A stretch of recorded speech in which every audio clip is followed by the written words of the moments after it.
បាទបងប្អូននៅក្នុងបណ្ដាញសង្គមទាំងអស់គ្នាបាទសូមបង្ហាញការរែងកបាទនេះខាងលើនេះគុំរែងនេះគេហៅថា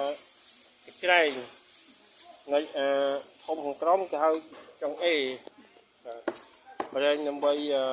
យកគ្រាប់ស្មៅចេញដោយសារអង្គនេះវាសម្បូរដោយគ្រាប់ស្មៅខ្មៅបាទដូច្នេះយកច្រែងដែលមានកន្លាញឹកដើម្បីរែងដើម្បីឲ្យគ្រាប់ស្មៅវានៅមកខាងលើយើងខ្វាចេញហើយយកក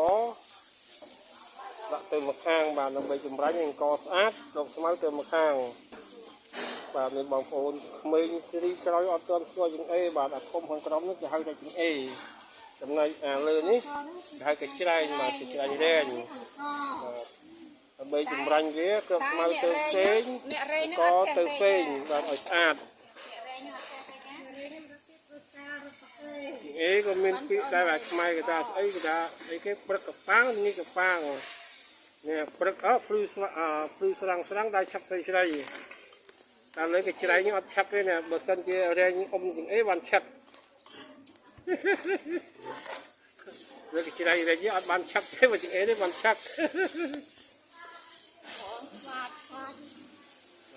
ទៅធម្មជាតិបាទកិនដោយម៉ាស៊ីនយើងសុកស្រែនេះថាអត់មានឧបករណ៍គ្រប់គ្រាន់ដើម្បីរែងកច្រែងរែងការស្មៅទៅម្ខាងក៏ទៅម្ខាងអញ្ចឹងបានយកមកសម្អាតនៅកន្លែងដងទៀតបាទដើម្បីឲ្យអង្គនេះស្អាតយកទៅដាំបាយបានបាទដងតិចទៅបាទវាប្រើរយៈពេលយូរតិចទៅបាទស្អាតអស់បេទី3បាទថ្ងៃហ្នឹងឲ្យបាន200គីឡូបាទនេះទីស្អាតពូទៅរែងបាទនេះរែងថ្មីឲ្យសឲ្យស្អាតដោយម្ចាស់នេះរែងអញ្ចឹងអង្គហ្នឹងនេះកោណា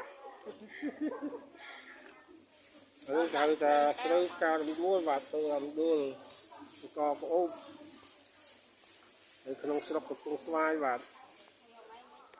គុំស្វាយស្រុកកំពង់ស្វាយខេត្តកំពង់ធំបាទអង្គនេះកំពង់ធំបាទ